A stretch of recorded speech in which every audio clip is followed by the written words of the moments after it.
Oke teman-teman, kali ini saya akan membuat sebuah pengatur kecepatan atau dimmer DC untuk dinamo DC 12 volt ini teman-teman. Jadi ini dinamo DC ini nanti bisa kita sesuaikan untuk kecepatannya, bisa kita pelankan maupun kita percepat ya. Dan untuk bahan yang pertama saya menggunakan sebuah potensio dengan ukuran 100 kilo ohm teman-teman. Jadi kalau teman-teman nggak mempunyai ukuran yang 100 kilo ohm, teman-teman bisa gunakan ukuran yang 50 kilo ohm ya. Nah ini satu biji saja. Dan untuk bahan selanjutnya saya menggunakan sebuah MOSFET IRF-Z44N teman-teman. Jadi di sini untuk MOSFET-nya ini bekas dan semoga aja masih bisa digunakan ya. Karena saya adanya bekas ya teman-teman. Jadi saya gunakan ini yang bekas ya, satu aja. Dan untuk bahan selanjutnya saya menggunakan sebuah kapasitor dengan ukuran 50 volt 47 mikrofarad. Jadi ini kecil aja untuk voltasenya ya. Nah seperti ini satu biji aja sudah cukup. Dan untuk bahan selanjutnya saya menggunakan sebuah knop teman-teman. Jadi knopnya nanti akan dipasang di sini supaya lebih mudah aja saat pengaturan ya. Oke, sekarang akan saya rangkai dulu secara transparan.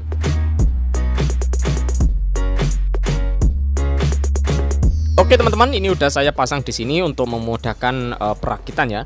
Dan langkah yang pertama ini harus saya pasang dulu bagian MOSFET-nya.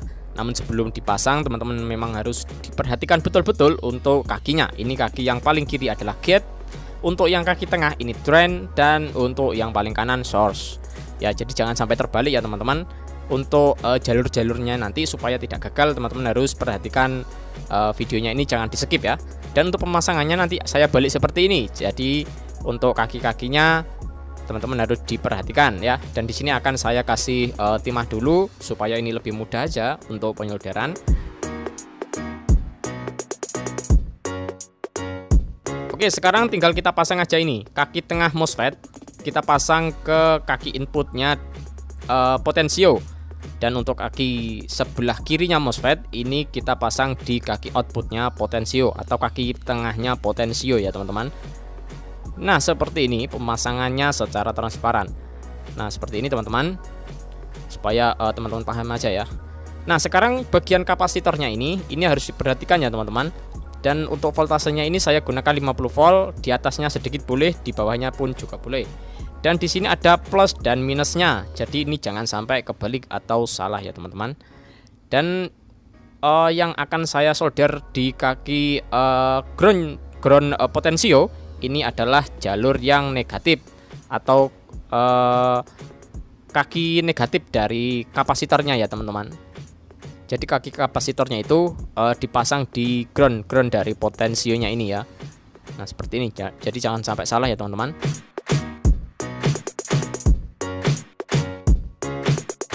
Dan selanjutnya saya menggunakan sebuah kabel yang sangat kecil saja teman-teman ya.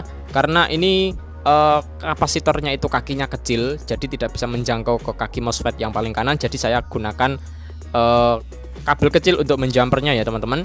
Jadi ini kabelnya ini disambung ke kaki positif kapasitor ya. Disambung ke kaki positif kapasitor seperti ini. Jangan lupa ini dikasih timah dulu teman-teman supaya lebih gampang. Karena kalau nggak dikasih timah dulu itu kadang susah. Oke seperti ini teman-teman. Dan selanjutnya dihubungkan ke kaki paling kanan MOSFET, ke MOSFET ya, kaki MOSFET paling kanan ya, atau ke kaki source-nya ya. Nah seperti ini. Nah jadi ini dijumper dari kaki kapasitor positif ke kaki paling kanan dari MOSFET ya teman-teman. Oke seperti ini untuk skemanya.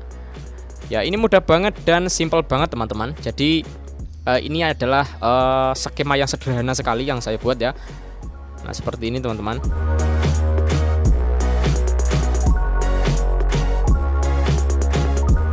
Dan selanjutnya saya akan sambungkan dari jalur ini apa namanya, ini dinamo ya teman-teman. Dinamo ini yang putih ini kaki negatif, dan kabel yang warna hijau ini untuk yang positif. Saya akan pasang dulu dari yang putih atau yang negatif ya. Karena ini yang akan kita pasang dulu.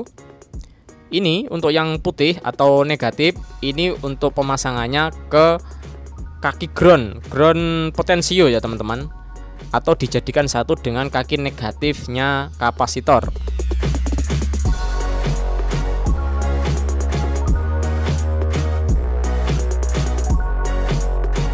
Oke, seperti ini teman-teman. Dan untuk kabel yang warna hijau ini disambung ke kaki paling kanan dari MOSFET ya, atau ke kaki source-nya MOSFET ya.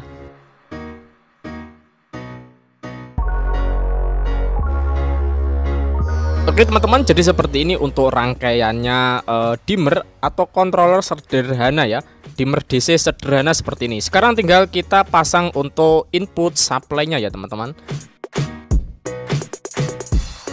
Dan untuk langkah selanjutnya saya akan supply pakai 12 volt DC ya teman-teman. Ini yang warna merah positif dan yang hitam negatif.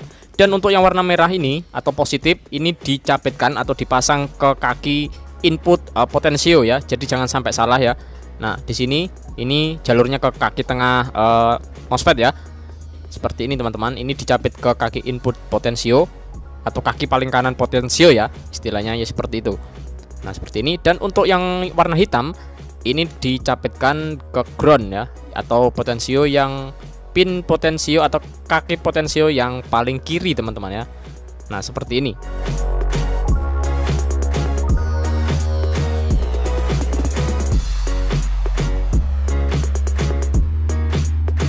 Oke, jadi seperti ini ya teman-teman.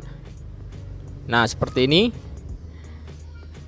Dan sekarang tinggal ini ditancapkan ke power supply 12 volt. Oke teman-teman, ini udah saya pasang ya untuk input DC-nya, dan juga knopnya ini sudah saya pasang di sini. Nah, seperti ini teman-teman. Nah, sekarang saya buka dulu. Nah, saya buka segini dulu. Jadi ini saya buat sepelan-pelannya ya teman-teman. Nah, seperti ini pelan banget. Saya percepat sedikit seperti ini. Nah, jadi ini inputnya pakai 12 volt DC 2 ampere ya teman-teman. Dan ini dinamonya DC 12 volt. Ini dinamo mesin printer. Nah, ini udah mentok teman-teman ini ya. Ini udah mentok sesuai dengan spek inputnya dan juga dinamonya ini. Ya, jadi kecepatannya itu ya segini karena ini maksimalnya dari dinamo ya.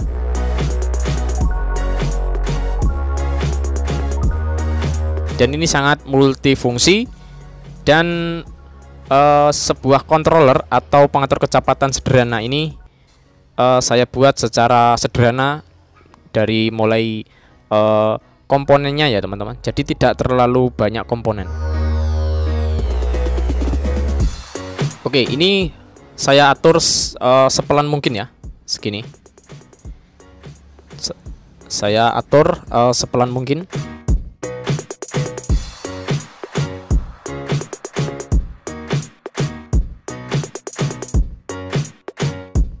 Oke, kira-kira itu segini ya. Ini udah pelan banget, cuman kalau di kamera itu kelihatannya ya agak cepat. Ini sebenarnya pelan banget.